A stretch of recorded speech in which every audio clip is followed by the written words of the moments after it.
collar of my trench coat against the driving rain. Whoever was down there was talking to himself in a low voice. It was impossible to catch what he was saying. I moved to one side of the pile of fresh earth, dodging another spadeful, and peered in.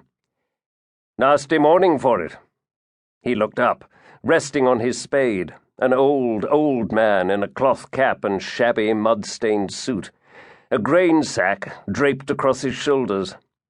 His cheeks were sunken and hollow, covered with a grey stubble, and his eyes full of moisture and quite vacant.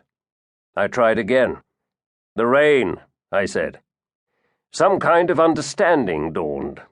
He glanced up at the sombre sky and scratched his chin.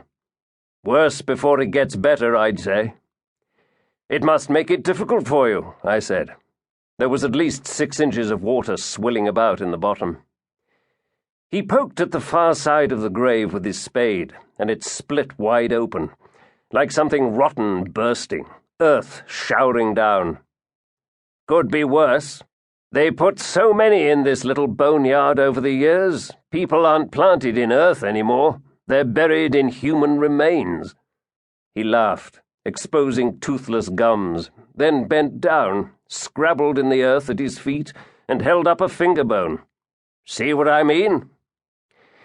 The appeal, even for the professional writer, of life in all its infinite variety, definitely has its limits on occasion, and I decided it was time to move on. "I have got it right. This is a Catholic church." "All Romans here," he said. "Always have been." "Then maybe you can help me. I'm looking for a grave or perhaps even a monument inside the church. Gascoigne. Charles Gascoigne, a sea captain." "Never heard of him," he said. "And I've been sexton here 41 years. When was he buried?" "Around 1685. His expression didn't alter. He said calmly, "Ah, well then, before my time, you see. Father Vereker. Now he might know something." "Will he be inside?" "There or the presbytery. Other side of the trees behind the wall." At that moment, for some reason or other, the rookery and the beech trees above our heads erupted into life, dozens of rooks wheeling in the rain, filling the air with their clamour. The old man glanced up and hurled the finger bone into the branches, and then he said a very strange thing. "Noisy bastards," he called. "Get back to Leningrad." I'd been about to turn away, but paused, intrigued. "Leningrad?" I said. "What makes you say that?" "That's where they come from. Starlings, too. They've been ringed in Leningrad, and they turn up here in October. Too cold for them over there in the winter." "Is that so?" I said. He had become quite animated now, took half a cigarette from behind his ear and stuck it in his mouth. "Cold enough to freeze the balls off a brass monkey over there in the winter.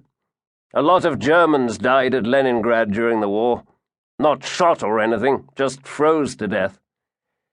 By now I was quite fascinated. I said, "Who told you all that?" "About the birds?" he said, and suddenly he changed completely, his face suffused by a kind of sly cunning. "Why, Werner told me. He knew all about birds." "And who was Werner?"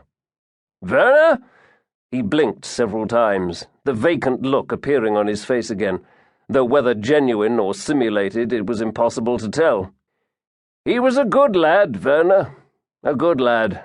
They shouldn't have done that to him." He leaned over his spade and started to dig again, dismissing me completely. I stayed there for a moment longer, but it was obvious that he had nothing more to say, so, reluctantly, because it had certainly sounded as if it might be a good story, I turned and worked my way through the tombstones to the main entrance. I paused inside the porch. There was a notice board on the wall in some sort of dark wood, the lettering in faded gold paint. "Church of St. Mary and All the Saints, Studley Constable," across the top, and, underneath, the times for Mass and Confession.